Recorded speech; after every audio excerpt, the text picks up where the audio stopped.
हैं दुबई के crown prince Sheikh Hamdan बिन मोहम्मद का इंडिया का दौरा। क्या ये सिर्फ जो ऑफिशियल विजिट है, क्या ये सिर्फ एक रूटीन डिप्लोमेटिक मीटिंग है, या फिर दोनों मुल्कों के दरमियान इकोनॉमिक, डिफेंस और रीजनल स्टेबिलिटी के हवाले से भी नए रास्ते खोलने की कोशिश है? ये दौरा यूएई और भारत के दरमियान एग्जिस्टिंग डिप्लोमेटिक टाइज को मजबूत करने, नए ट्रेड और इन्वेस्टमेंट अपॉर्चुनिटीज एक्सप्लोर करने और स्ट्रैटेजिक पार्टनरशिप्स को फर्दर इन्हांस करने का जरिया बन सकता है। आज हम इस बारे में तफसील से बात करेंगे डॉक्टर कमर चीमा साहब से। डॉक्टर कमर चीमा साहब, ये दौरा कितना स्ट्रैटेजिक सिग्निफिकेंस रखता है इकोनॉमिक और डिफेंस सेक्टर्स में? क्या नए हमें इनिशिएटिव्स सामने नजर आते हैं? और रीजनल जियोपॉलिटिक्स की बात करें, खास तौर पर वेस्ट और साउथ एशिया पर इसका क्या असर होगा? बहुत शुक्रिया। देखिए, ये जो दौरा है ये सिग्निफिकेंट पहली वजह जो उसकी ये है कि नरेंद्र मोदी जो हैं वो इतने स्मार्ट हैं कि वो जो यूए की नेक्स्ट लीडरशिप के साथ भी आपने ताल्लुकात रखना चाहते हैं, जिस तरह के ताल्लुकात उनके पुरानी लीडरशिप से हैं, यानी कि राशिदुल मखतूम, शेख राशिद मखतूम जो हैं, जो उनके वालिद हैं, जो कि दुबई के क्राउन प्रिंस शेख हमदान बिन मोहम्मद के जो वालिद हैं, उनसे भी ताल्लुक है नरेंद्र मोदी का, और उनके बेटे से भी ताल्लुक है। ये जो आप देखें ना, ये यंग 43 ईयर्स ओल्ड ये यंग लड़के, ये मैं कहूँगा इसको, जिस तरह अपने आप को इसने स्मार्ट रखा हुआ और सारा, ये आ रहे हैं अभी। और आप अगर इनकी पोजीशन देखें तो ये सिर्फ और सिर्फ इसलिए आ रहे हैं क्योंकि नरेंद्र मोदी ने इनवाइट किया हुआ है, और मोदी साहब को पता है इस चीज़ का कि ये बंदा आएगा, यंग लड़का, तो मैं इस पोजीशन में हो जाऊंगा।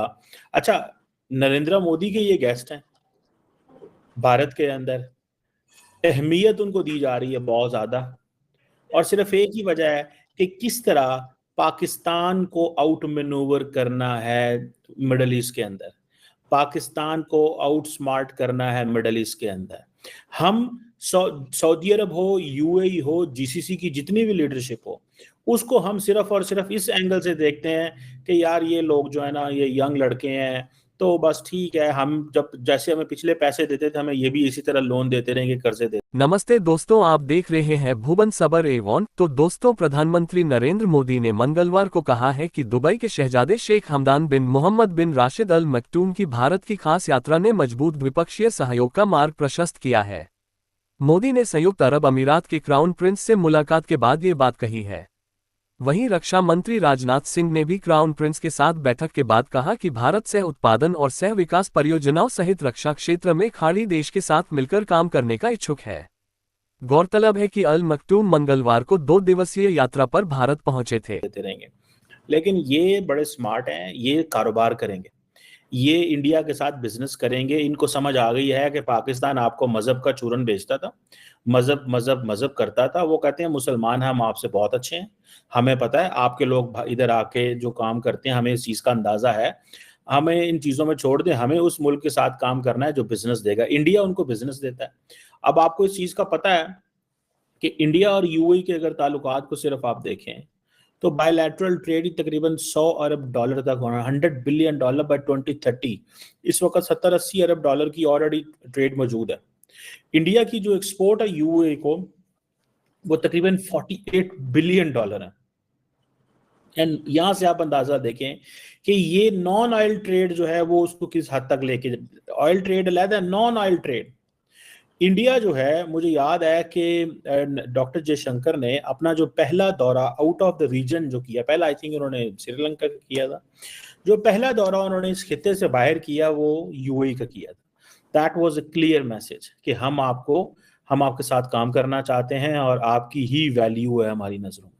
अब ये जो क्राउन प्रिंस अब दुबई आ रहे हैं, देखें दुबई क्या है, दुबई एक इम्पॉर्टेंट स्पॉट तो जरूर है, लेकिन वो जैसे डॉक्टर जयशंकर है, वो पूरे के पूरे मुल्क का एक फॉरेन मिनिस्टर है, ये डिफेंस मिनिस्टर है, ठीक है जी। ये आ रहे हैं as a defence minister India, और आके ये जारी बात है रिसर्च एंड डेवलपमेंट में भी इंगेजमेंट करेंगे, कोशिश करेंगे कि किसी न किसी तरीके इंडिया के साथ एकेडमिक लिंकेजेस मजीद बिल्ड किए जाएं। आपको पता होगा कि Indian institute of technology Abu Dhabi के अंदर है।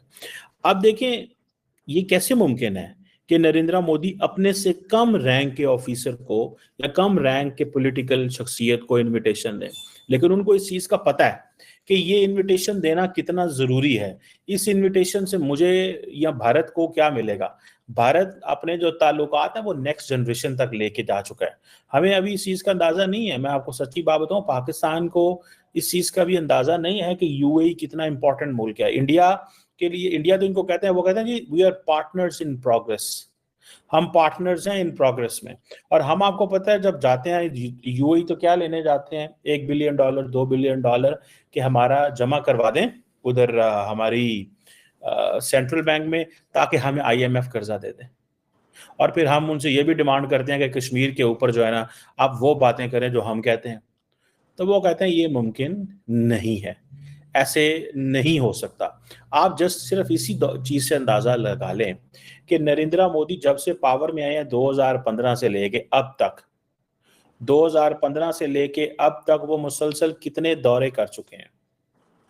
अभी लास्ट टाइम मेरे ख्याल है इससे अभी थोड़ा अरसा पहले गए थे, उससे पहले बाप्स मंदिर का इफ्तिताह करके आए थे, हिंदू मंदिर।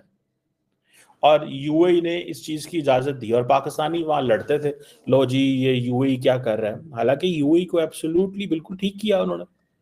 अगर वहां पे एक बड़ी तादाद के अंदर वहां पे 5 मिलियन के करीब इंडियंस मौजूद हैं, ऑलमोस्ट 5 मिलियन के करीब इंडियंस मौजूद हैं वहां पे, तो अगर अब ये 4.5 मिलियन का जो 5 मिलियन का जो डियास्पोरा है, क्या उनको मंदिर नहीं चाहिए? क्या उनको अपनी पूजा करने के लिए या अपनी रिलीजियस प्रैक्टिस करने के लिए एक स्पॉट नहीं चाहिए? बिल्कुल चाहिए। तो हमारे लोगों ने इसके ऊपर बड़ी तनकीद की यूएई के ऊपर। हमने यूएई के इजराइल के साथ ताल्लुकात में नॉर्मलाइजेशन में बड़ी तनकीद की। इस वजह से अब हम उनकी उस सारे के सारी जो वो जिसे कहते हैं ना, उससे उस माइंडसेट से बाहर निकला है। सो आप देख, इस वजह से अब हम उनकी उस सारे के सारी जो वो जिसे कहते हैं ना, उससे उस माइंडसेट से बाहर निकला है। सो आप देखें नरेंद्र मोदी ने हर साल यूएई का दौरा किया, हर साल। सिर्फ एक दफा वो बीच में 2020 में नहीं गए जब कोविड था, बाकी सारे साल। और फिर 2022 में इंडिया और यूएई ने कॉम्प्रिहेंसिव इकोनॉमिक पार्टनरशिप एग्रीमेंट जो है वो साइन कर दिया। तो इस यहाँ से अंदाजा लगाएं कि वो ये जो अभी कल पहुंच रहे हैं वहां पे इंडिया के अंदर, तो कितना जो नरेंद्र मोदी ने अपने से नीचे एक पॉलिटिकल ऑफिसर को, पॉलिटिकल पर्सनालिटी को, मिनिस्टर ऑफ डिफेंस को कौन दौरा दे कहेगा कि तुम आओ? चलो डिप्टी प्राइम मिनिस्टर भी है, मान लिया, क्राउन प्रिंस ऑफ दुबई है, ठीक है। दुबई क्या है? दुबई एक स्टेट ही है ना, कोई दुबई मुल्क थोड़ा ही है। उनका जो रैंक है वो नरेंद्र मोदी के बराबर तो नहीं है, लेकिन मोदी साहब उनको इनवाइट करते हैं। इसलिए इनवाइट करते हैं बिकॉज वो ताल्लुकात को नेक्स्ट जनरेशन पे लेके जाना चाहते हैं और वो बताना चाहते हैं कि इंडिया और पाकिस्तान में क्या फ़र्क है। पाकिस्तान आज तक, मेरा नहीं ख्याल कि ये क्राउन प्रिंस जो है मखदूम कभी पाकिस्तान आए होंगे, क्योंकि उन्होंने पाकिस्तान आके क्या करना था? हमने कौन सा इनसे, वो देखें, हमने जाके पैसे मांगने होते हैं